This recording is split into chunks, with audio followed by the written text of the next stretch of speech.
ధర్మవరంలో ఉన్నటువంటి రమణ అనే చేనేత కార్మికుడు ఇంటి మీద వడ్డీ వ్యాపారస్తులు దౌర్జన్యంగా దాడి చేసి ఆయనను కొట్టి భౌతికంగా ఆయన భార్య పిల్లల్ని దౌర్జన్యం చేసి ఇంట్లో 7 మంది జొరబడి పట్టపగులే ఇంత దౌర్జన్యాన్ని పాల్పడుతున్నారంటే ఈ రోజు వడ్డీ వ్యాపారుల యొక్క ధైర్యం వాళ్ళ వెనక ఎవరున్నారు వీటి మీద సమగ్రంగా విచారణ జరపాలని చెప్పి సిపిఎం గా డిమాండ్ చేస్తుంది.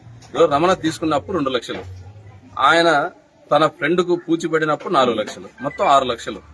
వారానికి 60,000 రూపాయలు వడ్డీ, వారానికి 60,000 రూపాయలు కంతు కట్టాల, 10 రూపాయలు వారానికి 110 రూపాయలు అప్పు వడ్డీ కట్టాల. ఈ అప్పు మొత్తం కలిపి ఇప్పటికి 15,30,000 రూపాయలు కట్టినట్టు ఆయన దగ్గర అన్ని ఆధారాలు ఉన్నాయి. మరి 15,30,000 రూపాయలు వసూలు చేసుకుని 6 లక్షల రూపాయల వడ్డీకి ఎన్ని రెట్లు అప్పు? ఈ ప్రపంచంలో ఇప్పుడు ఇంత వడ్డీ కట్టిన పుణ్యాత్ముడు ఈ ప్రపంచం మొత్తంలో ఎక్కడ దొరకదు.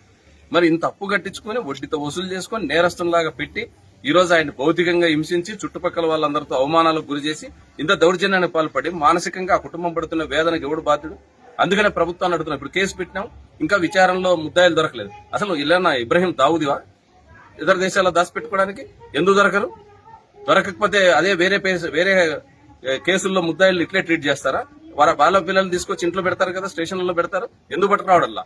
అందుకని వీళ్ళు వెనక ఎవరున్నారు?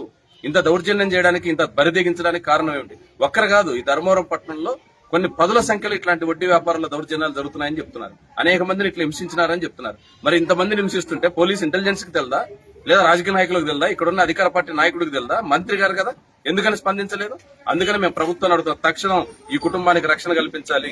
అదేవిధంగా అప్పులు రద్దు చేయడమే కాదు, పడిన అవమానానికి, పడిన బాధలకు పశ్చాత్తాపంగా ఈ రోజు ప్రభుత్వం వారికి ఏ రకంగా ఆదుకుంటుందో ప్రభుత్వం స్పష్టంగా చేయాలి.